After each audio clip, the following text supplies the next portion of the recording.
모든 사람이 선물을 좋아합니다. 선물 좋아하시는 분들 한번 손 한번 이렇게 흔들어 봐 주시죠.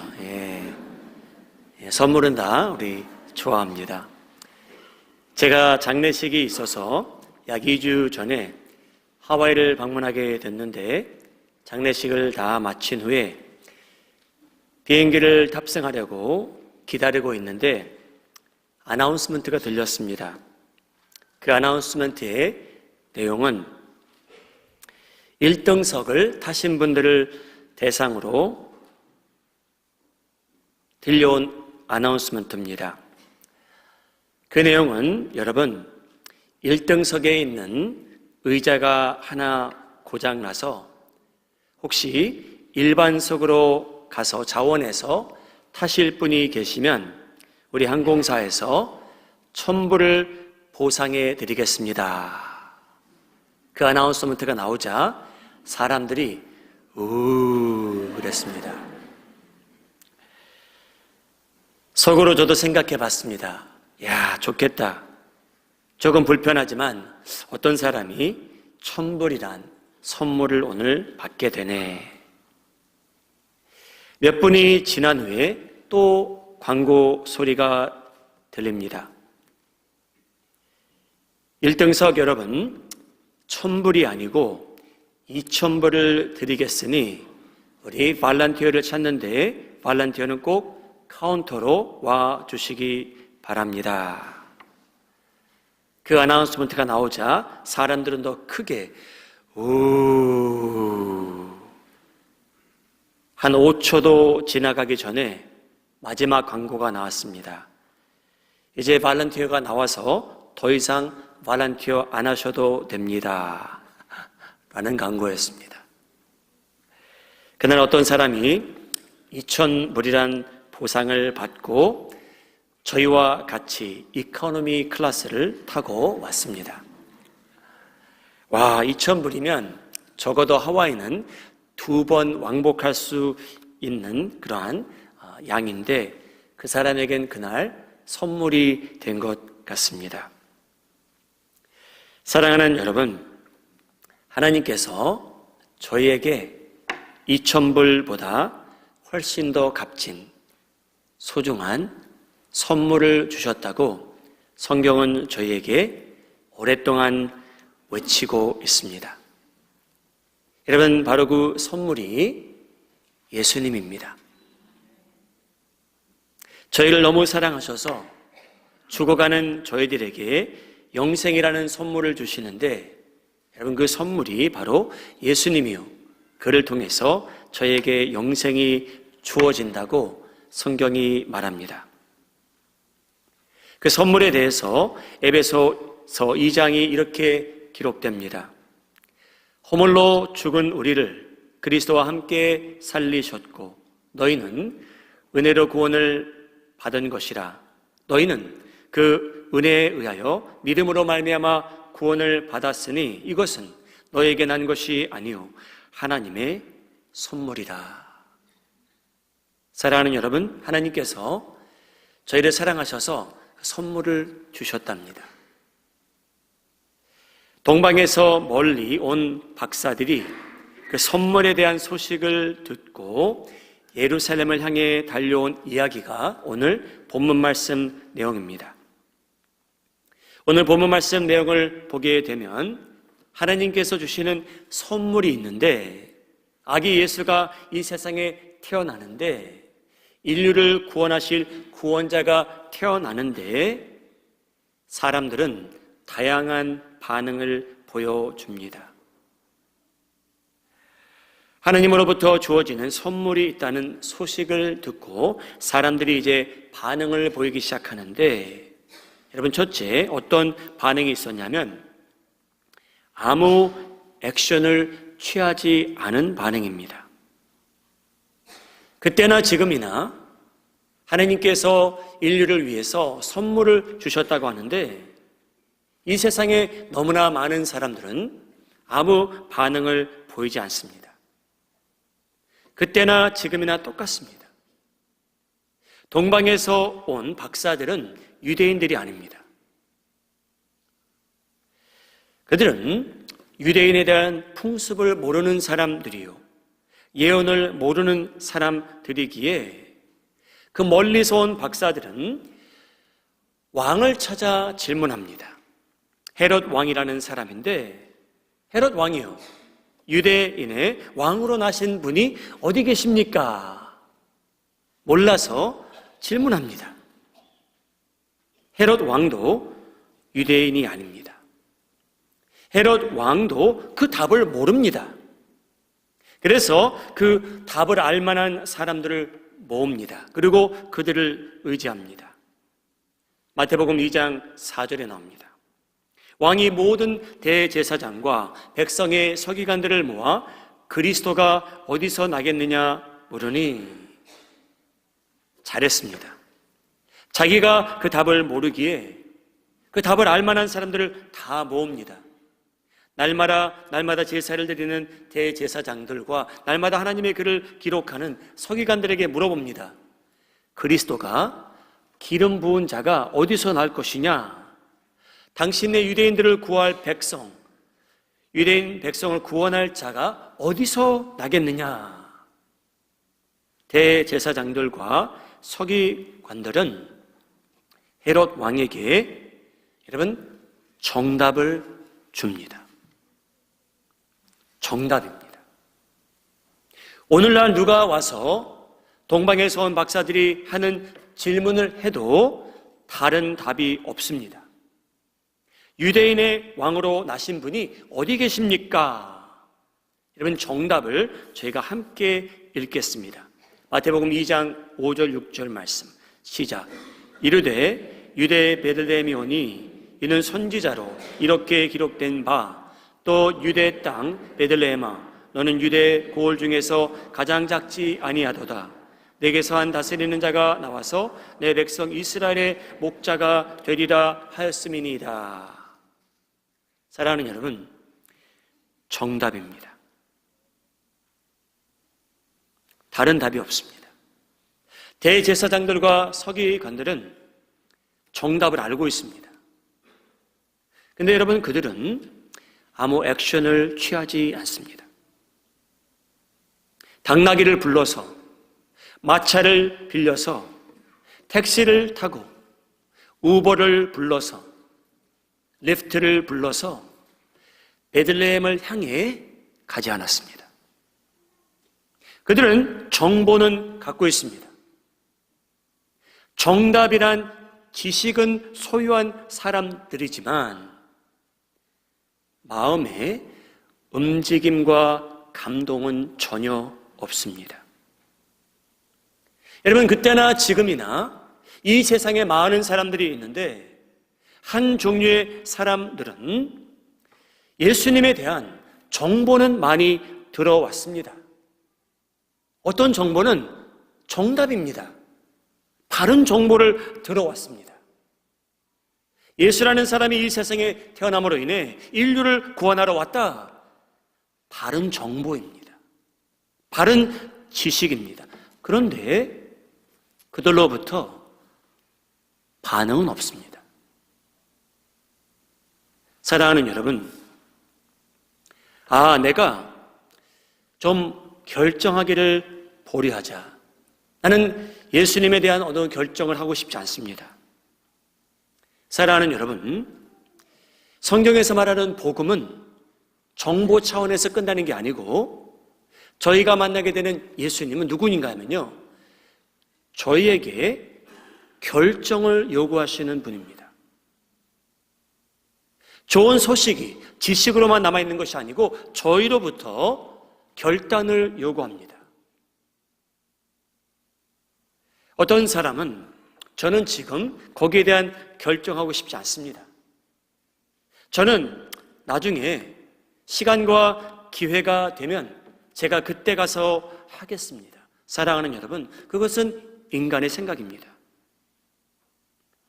여러분, 저희가 거기에 대한 결정을 주저하고 망설이고 보류하는 그 자체도 한 종류의 결정입니다. 여러분, 저희가 결정을 안 하는 것도 결정입니다. 그 결정을 보류하고 망설이고 내가 내 뜻대로 나중에 하겠노라 하는 것도 결정입니다. 사랑하는 여러분, 이 세상에는 너무나 안타깝게도 아마 가장 안타까운 일 중에 하나가 무엇인가 하면 너무나 많은 사람들이 예수님에 대한 무엇인가는 들어봤는데 구원자라고 누군가가 말하는데 거기에 대한 반응을 보이지 않고 사는 사람이 너무나 많다는 겁니다. 더 아쉬운 일은 교회 안에서도 그 결정을 안 하는 사람들이 있다는 겁니다. 사랑하는 여러분, 예수님에 대해 들은 정보가 있으십니까? 남을 통해서 들으셨습니까? 주워 들은 정보입니까? 거기에 대한 결정을 하나님께서 요구하십니다. 이 세상에서 가장 안타까운 일 중에 하나는 무엇인가 하면 여러분, 이 세상에는 예수님에 대한 바른 정보를 소유한 사람이지만 복음의 정답을 가진 사람들이 있지만 대제사장들처럼 서기관들처럼 마음에 감동이 없어 베들레헴을 가지 않고 예수님을 전혀 만나지 아니하고 인생을 마무리하는 사람입니다. 제일 안타까운 인생입니다. 사랑하는 여러분, 예수님을 모르고 죽는 사람과 예수님에 대한 바른 정보를 갖고 아무 결정 없이 인생을 마무리하는 사람, 운명은 똑같지만 크리스찬이 그 사람들을 볼 때에 바른 정보를 소유함에도 불구하고 결정 없이 죽은 사람이 더 안타깝습니다. 사랑하는 여러분, 이 세상에는 어떤 사람들이 많이 있는가 하면 바른 정보를 가지고 복음의 정답은 가졌지만 지옥에 가는 사람이 많다는 겁니다. 그것이 이 인생의 가장 안타까운 일입니다. 교회 땅은 밟고 있는데 이 예수라는 사람에 대한 정보는 들은 것 같은데 거기에 대한 반응을 보이지 않는 사람이 너무나 많다는 겁니다. 그것이 아쉬운 일입니다. 하나님께서 그 선물을 자유롭게 주셨는데 저희에게 요구하는 것은 그를 따르겠노라는 그 한 가지인데 그 결정을 안 하고 세상을 떠나는 사람이 이 세상에 너무나 많다는 사실입니다. 사랑하는 여러분, 하나님께서 예수님을 제게 선물로 주십니다. 여기 계신 분들은 거기에 대한 합당한 반응을 보이시기를 예수님의 이름으로 소원합니다.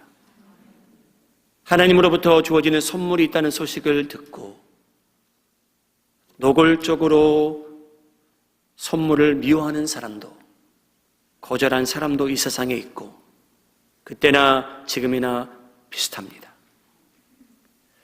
여러분, 그때도 지금이나 비슷한 것이 하나님께서 그 좋은 소식을 전하는데 노골적으로 예수를 미워하는 사람들이 있었습니다. 그의 탄생의 소식은 정보는 들었지만 이 예수라는 사람을 미워합니다.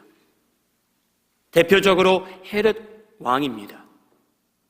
마태복음 2장 13절, 그들이 떠난 후에 주의 사자가 요셉에게 현몽하여 이르되 헤롯이 아기를 찾아 죽이려 하니 일어나 아기와 그의 어머니를 데리고 애굽으로 피하여 내가 내게 이르기까지 거기 있으라 하시더라. 여러분, 헤롯 왕입니다. 동방박사들이 한 말이 있는데 마음의 귀에 너무나 거슬립니다. 동방박사들이 뭐라고 얘기했냐면요, 유대인의 왕으로 오신 분이 어디 계십니까? 그 말을 듣자 하니 자기가 이 지역을 다스리는 왕인데 경쟁자가 생겼답니다. 이 동방에서 온 많이 배운 사람들이 왔는데 겉으로 봐서도 그렇고 많이 배우고 많은 것을 소유한 이 사람들이 질문한 내용이 왕이 어딨니에요. 자기가 왕인데. 헤롯 왕이란 사람은 그 말이 너무나 거슬려서 거짓말합니다. 동방에서 온 박사들에게 당신들이 그 왕을 찾으면 저에게 좀 알려주십시오. 저도 가서 월십하겠습니다 라고 거짓말합니다. 여러분, 그때나 지금이나 예수라는 이름을 미워하는 사람들이 이 세상에 너무나 많습니다. despise 합니다. 그리스도라는 말을 모든 간판에서 다 뺐으면 합니다. 그의 이름조차 듣고 싶어 하지 않습니다. 여러분, 헤롯 왕은 예수님을 얼마나 미워했냐면요, 보지도 못했지만 어떤 왕이 이 세상에 왔다고 해서 예수를 죽이려고 했지만 실패하자 그 지역에 있는 아이들을 죽여버립니다. 학자들은 추측하기를 갓난아기부터 2~3살 된 아이들을 헤롯 왕이 분명히 다 죽였을 거라는 겁니다. 얼마나 악한 사람입니까? 여러분, 이 세상에 아직도 많은 사람이 예수라는 이름을 미워합니다. 여러분, 그 이유는 가장 먼저 교회에게 있습니다. 여러분, 저희가 교회답지 못하기 때문에 예수님의 이름은 욕먹습니다. 이 세상에서. 저희들이 기독교인처럼 살아가지 않기 때문에, 저희가 세상에 나가 있기 때문에 예수님께서 욕먹고 다른 사람들도 자신도 모르게 예수님에 대한 미움이 생기기 시작합니다. 사람들이 예수님을 미워하는 이유가 많겠죠. 여러분, 예수님을 만나게 되면 자신의 죄를 직면해야 되기 때문에 예수님 미울 때가 있습니다. 저희가 예수님을 만나게 되면 저희가 사는 모습이 하나님께서 기뻐하시는 것이 아니라는 것을 알게 되면 예수님을 용납하든지 아니면 그와 좀 더 거리를 두고 싶습니다. 이 죄라는 삶이 지금은 너무나 달콤하기 때문에 예수, 당신은 좀 기다려줬으면 좋겠어. 하나님께서 주시는 세상의 가치관과 자기 만들어낸 세상의 가치관이 충돌할 때 예수님이 미워 보이는지도 모르겠습니다. 그런데 헤롯과 같이 예수님이라는 존재를 바라지도 않고 그를 미워하는 사람들이 이 세상에 너무나 많아졌습니다. 여기 계신 분들은 예수라는 이름을 사모하시고 사랑하시고 그를 경배하며 예배하는 성도님들 되시기를 주님의 이름으로 소원합니다. 반응이 없던 사람이 있는가 하면, 예수님을 미워하는 사람이 있는가 하면 세 번째 종류의 사람이 있습니다. 그들은 누군가 하면 하나님으로부터 주어지는 선물이 있다는 소식을 듣고 그것을 기뻐 받아들이는 사람입니다. 그때나 지금이나. 동방에서 온 박사들은 많이 배운 사람들입니다. 예수 아기를 만나 무척 기뻐합니다. 마태복음 2장 10절 제가 한번 함께 읽죠. 마태복음 20절 시작. 그들이 별을 보고 매우 크게 기뻐하고 기뻐하더라. 마태복음은 무엇을 기록하냐면요, 4번이나 기록합니다. 기쁨이 어땠냐면요, 크고 매우 크게 기뻐하고 기뻐하더라. 그 기쁨이 차고 넘쳤다는 겁니다. 아마 댄스하기 원했던 그러한 분위기입니다. 아기 예수를 보고. 그것으로 끝난 것이 아니고 그들이 취한 행동을 보시기 바랍니다. 여러분, 처음 보는 아기인데 그들은 천사를 통해서 들은 메시지였는지 알게 되었는지 이 아기를 대상으로 예배합니다.